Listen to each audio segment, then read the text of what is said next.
അതുകൊണ്ട് നമുക്ക് ഈ കേസിലേക്ക് നമുക്ക് ഇൻസ്റ്റാൾ ചെയ്ത് നോക്കാം.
അപ്പോൾ നമ്മുടെ എല്ലാ കണക്ഷൻസും കഴിഞ്ഞിട്ടുണ്ട്. ഇനി നമുക്ക് ഇൻവേർട്ടറിൽ നിന്ന് ബാറ്ററി കണക്ഷൻ കൊടുത്തിട്ട് ഔട്ട്പുട്ട് നോക്കി വെക്കാം.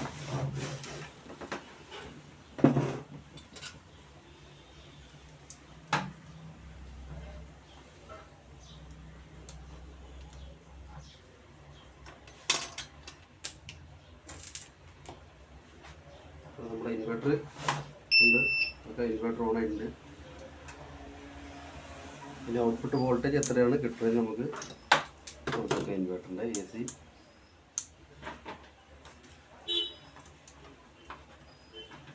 മൾട്ടിമീറ്ററിൻ്റെ പ്രോബ് കൊടുത്തിട്ടുണ്ട്.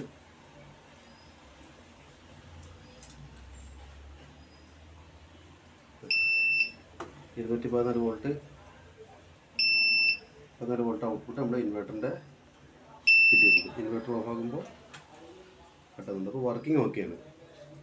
ഇനി നമുക്ക് മെയിൻ സിന്ന് കൊടുത്തു നോക്കാം.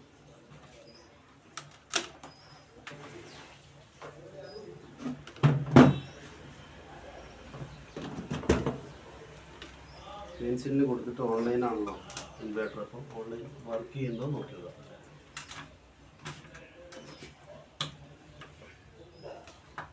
മെയിൻ സിന്ന് പ്ലഗ് കൊടുത്തിട്ടുണ്ട്. ഞാൻ ഓൺ ആക്കുകയാണ്.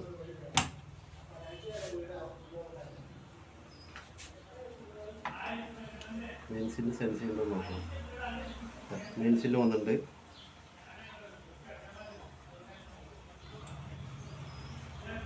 ഇരുന്നൂറ്റി 28 വോൾട്ട് നമുക്ക് ഔട്ട്പുട്ട് ഉണ്ട്.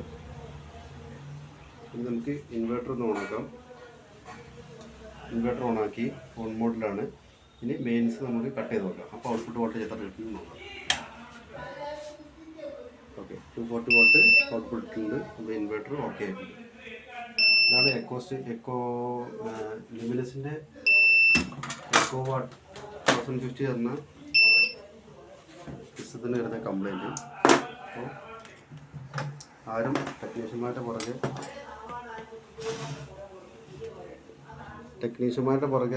ആരും ടെൻഷൻ അടിക്കണ്ട. നമ്മുടെ ടെക്നീഷ്യന്മാരുടെ പുറകെ നടന്നിട്ട് നന്നാക്കാനായിട്ട് ഇങ്ങനത്തെ കംപ്ലൈൻറ്റ് ആണ്. ഫ്രണ്ട് പാനിനെ സംബന്ധിച്ച് എന്ത് കംപ്ലൈൻറ്റ് വരാനുള്ളൂ. അടുത്ത ഏതെങ്കിലും കംപ്ലൈൻറ്റ് വരുമ്പോൾ അടുത്ത വീഡിയോ നമുക്ക് ഫോൾട്ട് ഫൈൻഡ് ചെയ്തിട്ട് ഇടാം. അപ്പോൾ അടുത്ത വീഡിയോയിൽ വീണ്ടും കാണാം.